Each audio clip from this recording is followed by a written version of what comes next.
On this episode of Doing the Most, we're making a budget white grape juice pyment. Homemade brews and various how-tos, everything from mead to roast, bake creation, fermentation, inebriation, doing the most. For those of you not familiar with all the wacky words we use to describe mead, a pyment is a mead made with grape juice. In this case, we're using juicy juice because we want to show you how to make a pyment from stuff you can grab at your local grocery store. We filmed the process of this video not necessarily to show you a recipe for a white grape juice pyment, but to show you how simple it can be to make a pyment out of stuff that you can find in your grocery store. Kind of no matter what the juice is, as long as it's labeled 100% juice and has no preservatives like metabisulfite that could interfere with the yeast's ability to ferment. Our honey for this pyment will be orange blossom honey. So let's check it out. The ingredients for our budget white grape juice pyment are 4.5 gallons of store brand 100% juice white grape juice. And note, this may not always be 100% grape juice. That's okay. 6 pounds of honey, 5 grams of wine tannin, 1 grapefruit worth of zest, 1 lemon worth of zest, and then after stabilizing, 1 pound of honey to back sweeten. We began by taking a hydrometer reading of the white grape juice and then calculating how much honey we would need to reach the gravity we want to hit. Because we're trying to reach about 12% alcohol in this pyment, we know that we want our starting gravity to be just a bit higher than 1.090. So doing some math and knowing what our hydrometer reading was on this grape juice, we know that 6 pounds of honey should get us there. There are some great batch calculators out there online. I'll throw a link to one in this video's description. And then we are also weighing out our wine tannin, and this is just some inexpensive red wine tannin. Tannin goes on top of our honey, and then our juice goes in. And again, of note here, we're using juicy juice. And juicy juice white grape juice actually has quite a bit of apple juice in it, but that's okay. It tastes like grape juice, and I've never batted my eye at a pint of cider. Then we're gonna zest our citrus fruit. This is 1 grapefruit and 1 lemon, and we're using a really nice zester that we really love. And I'll put a link to that zester in the description as well.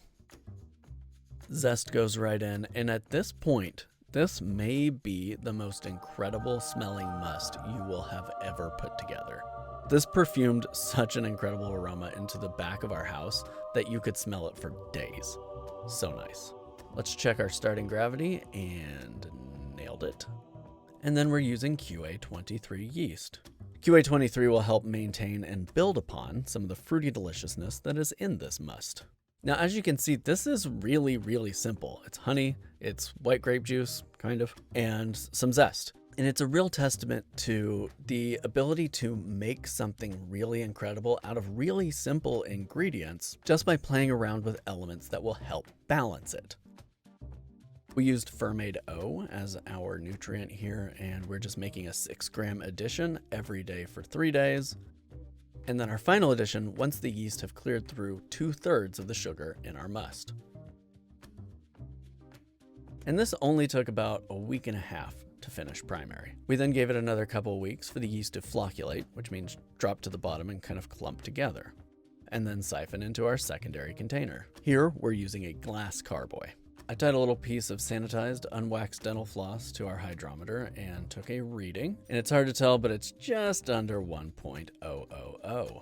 Totally dry. And then since we are going to be back sweetening this with a fermentable sugar, in this case, honey, we need to stabilize. So we're adding potassium metabisulfite and potassium sorbate by package instruction to stabilize this, meaning the yeast will not be able to reproduce or synthesize. That way, when we add honey, fermentation won't start again. 48 hours after stabilizing, I added 1 pound of blueberry blossom honey to this, but you could add orange blossom or any other kind of honey. Typically in a 5-gallon brew of this type of style, I find that 1 pound to back sweeten adds just the right amount of sweetness for my palate. However, you may want to play around with this and add a little bit less or a little bit more depending on your sweet tooth. I think 1 pound gives it just enough honey character without making it cloyingly sweet. After all, you want to know that this is a mead and not just some kind of cheap grape wine. Then I hit it with Sparkaloid to clear. Sparkaloid is a fining agent. It's polarized and it's got a clumping agent in there that helps grab all the stuff that's floating around and cause that to fall to the bottom so it'll go crystal clear. And once it was clear, we bottled it on one of our weekly live streams so we could chat with y'all and show you what we did. I have a wine can here.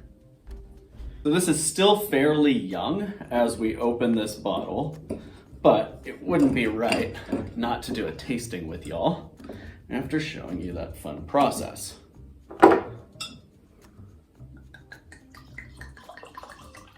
Take a look at that color. Beautiful, crystal clear. Grape, strong on the nose, like a Welch's grape, like a white grape.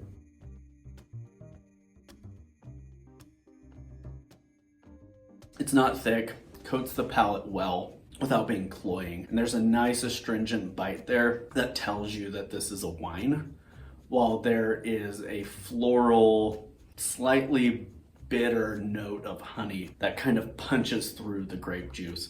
They play back and forth off of each other well. And it's clear just on the tasting of this young pyment that here in 6 months to a year, all these flavors are going to start to stratify a little bit in an interesting way that kind of stair steps you through a more complex flavor profile than what we have in the young pyment.